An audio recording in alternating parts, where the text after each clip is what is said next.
भक्तों, ओम नमः शिवाय, श्री शिवाय नमस्तुभ्यम, जय श्री महाकाल। जी हाँ भक्तों, क्या आपके भी घर में कोई ऐसा व्यक्ति है जो बहुत ज़्यादा नशा करता है? उसका जो नशा है वो छूट ही नहीं रहा। आप लोग बहुत ज़्यादा परेशान हैं उसके नशे को छुड़ाने के लिए कि आखिरकार वो जो व्यक्ति है वो नशा क्यों नहीं छोड़ रहा, ठीक है ना? वो आपने क्या कुछ नहीं किया उसके नशे के लिए कि इसका जो नशा है वो हमेशा हमेशा के लिए छूट जाए, लेकिन फिर भी उसका जो नशा है ना वो छूटने का नाम ही नहीं ले रहा। तो आपको परेशान होने की कोई भी आवश्यकता नहीं है। आज जो मैं आपको उपाय बताने वाला हूँ, अगर केवल और केवल उतना ही आपने उपाय कर लिया तो अवश्य रूप से उस व्यक्ति का सारा जो नशा है ना वो अवश्य रूप से समाप्त तो होगा ही होगा। क्या करना है, कैसे करना है, पूरा बताऊंगा, अच्छे तरीके से समझाऊंगा। तो बस उपाय ध्यान से सुन के अच्छे से करिएगा ज़रूर। और अगर आपने आज का ये उपाय ध्यान से सुन के और अच्छे से कर लिया तो अवश्य रूप से आप देखेंगे कि सारी की सारी इच्छा, सारी की सारी जो मनोकामना है ना वो पूरी होगी और उस व्यक्ति का जो नशा है वो हमेशा हमेशा के लिए समाप्त भी होगा। देखिए, पूज्य गुरुदेव की जो कथा होती है ना, जैसे कि आपको पता है कि पूज्य गुरुदेव की कथा में लाखों की भीड़ आती है। और जब गुरुदेव की कथा में लाखों की भीड़ आती है तो वहाँ ज़्यादातर जो भक्त होते हैं वो क्या करते हैं, पत्र के द्वारा अपनी इच्छा और पत्र के द्वारा अपनी मनोकामना गुरुदेव तक पहुँचाते हैं। तो अभी गुरुदेव की कथा चल रही थी, आज से 4 से 5 महीना पहले की बात है। गुरुदेव की क्या है, कथा चल रही थी। और जब गुरुदेव की कथा चल रही थी तो वहाँ लाखों की भीड़ आई। अब जब गुरुदेव की कथा में लाखों की भीड़ आई तो वहाँ ज़्यादातर जो भक्त थे ना उन्होंने क्या किया, पत्र के द्वारा अपनी इच्छा मनोकामना जो थी वो गुरुदेव तक पहुँचाई। अब जब गुरुदेव के पास पत्र पहुँचा और गुरुदेव ने पत्र पढ़ा तो वहाँ गुरुदेव ने देखा कि ज़्यादातर जो भक्त है ना उनकी क्या है, केवल और केवल एक ही मनोकामना है। क्या मनोकामना है कि गुरुदेव, हमारे घर का एक व्यक्ति है, बहुत ज़्यादा वो क्या करता है, नशा करता है और उसके नशे से हम लोग बहुत ज़्यादा परेशान हैं कि आखिरकार ये व्यक्ति हमारे घर का जो है वो इतना ज़्यादा नशा करता क्यों है। हमने बहुत ज़्यादा कोशिश कर ली उसका जो नशा है वो छुड़ाने के लिए, लेकिन फिर भी उसका जो नशा है ना वो छूटने का नाम ही नहीं ले रहा। कृपया करके कोई उपाय बता दें ताकि इस व्यक्ति का जो नशा है ना वो हमेशा हमेशा के लिए छूट जाए। अब जब गुरुदेव ने ये देखा तब गुरुदेव ने 2 से 3 उपाय बताए और कहा केवल और केवल ये उपाय कर लेना, तुम्हारे घर का जो कोई भी व्यक्ति है ना जिसका भी जो नशा है वो छूटने का नाम नहीं ले रहा, तो अवश्य रूप से उसका जो नशा है अवश्य रूप से छूटेगा ही छूटेगा।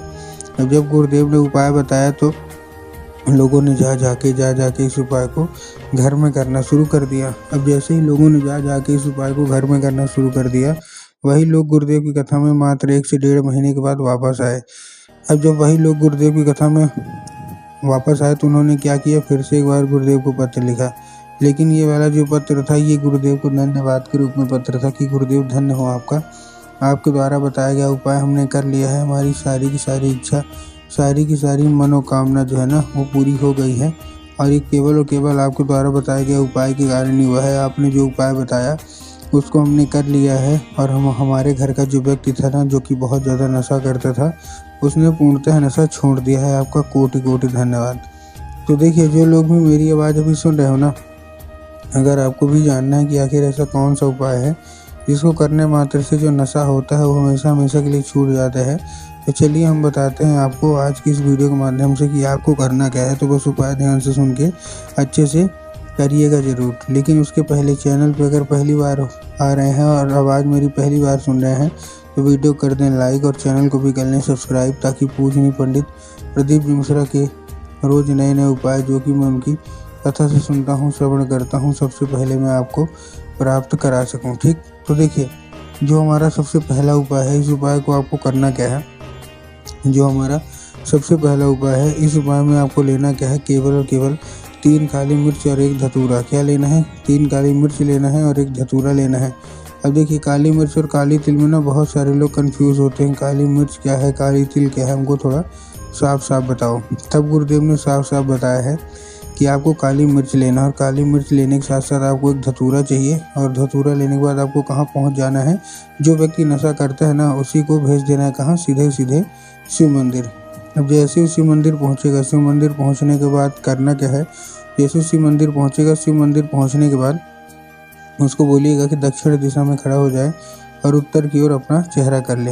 अब देखिए, दक्षिण और उत्तर में ना बहुत सारे लोग कंफ्यूज भी होते हैं कि दक्षिण क्या है, उत्तर क्या है, हमको थोड़ा साफ साफ बताओ। तब गुरुदेव ने बताया है कि आप जिस भी शिव मंदिर जा रहे हो ना, उस शिव मंदिर का जो जलाधारी होगा जिधर साइड, आपको अपना चेहरा उधर साइड करके खड़े हो जाना है। ठीक, खड़े हो गए। अब खड़े होने के बाद आपको क्या करना है, एक नाम लेके, कौन सा, महादेव को बहुत ही सुंदर सा नाम है, कौन सा, श्रम्भेश्वर महादेव। तो उसको बोलिएगा कि श्रम्भेश्वर महादेव का नाम लेके और उन्हीं का स्मरण करके चुपचाप क्या कर दे, अर्पित कर दे बस। पूज्य गुरुदेव कहते हैं कि अगर उसने श्रम्भेश्वर महादेव का ये उपाय कर लिया ना, तो अवश्य रूप से उसका जो नशा है ना वो हमेशा हमेशा के लिए समाप्त होगा ही होगा। ठीक, कर दिया। ये था पहला उपाय। अब देखिए, हमको भी पता है और आपको भी पता है कि जो व्यक्ति नशा करता है, ठीक है ना, वो क्या करता है, जो व्यक्ति नशा करता है उसका जो मन है ना वो किसी भी दूसरी चीज़ों में नहीं लगता, केवल नशे में ही लगता है। तो अगर आपको भी जानना है कि चलिए आपका अगर पति नशा करता है, आपका बेटा नशा करता है, आपका भाई नशा करता है, या घर का कोई भी सदस्य ऐसा है जो कि नशा करता है और उसका जो नशा है ना वो छूटने का नाम नहीं ले रहा, तब गुरुदेव ने उपाय बताया है कि आपको करना क्या है। तो महिलाएं जितनी भी हैं, तो देखिए आपको करना क्या है इस उपाय में। इस उपाय को करने के लिए आपको सबसे पहले क्या चाहिए, आपको चाहिए 1 लोटा जल, 3 बेलपत्र और 2 से 3 बूंद गंगा जल। क्या क्या चाहिए, फिर से बता रहा हूँ। 1 लोटा जल चाहिए, 2 से 3 आपको 3 बूंद जो है तो गंगा जल चाहिए, और आपको बेलपत्र चाहिए 3। अब देखिए, जो 1 लोटा जल है सबसे पहले वो तांबे के लोटे में जल होना चाहिए। पहली चीज़ आपको ये ध्यान रखना है। ठीक, तो तांबे के लोटे में जल ले लिया। अब तांबे के लोटे में जल लेने के साथ साथ आपको और क्या करना है, जो जल है वो भी आपको ध्यान रखना है कि जो जल है वो आपके घर का होना चाहिए। ठीक, तो जल ले लिया। अब जल लेने के साथ साथ 2 से 3 बूंद आप गंगा जल ले लीजिए। गंगा जल भी ले लिया। अब गंगा जल लेने के बाद आपको क्या करना है, जैसे आपने गंगा जल लिया, गंगा जल लेने के बाद आपको 3 बेलपत्र लेना है। लेकिन जब आप बेलपत्र लेंगे तब आपको ध्यान रखना है कि बेलपत्र कहीं से भी कटा फटा ना हो, कहीं से भी खंडित ना हो। ठीक है ना, तो बेलपत्र ले लिए। अब बेलपत्र लेने के बाद आपको करना क्या, बहुत सारे लोग क्या करते हैं, एक पत्ती को ही बेलपत्र मान लेते हैं, जो कि पूर्णतः गलत है।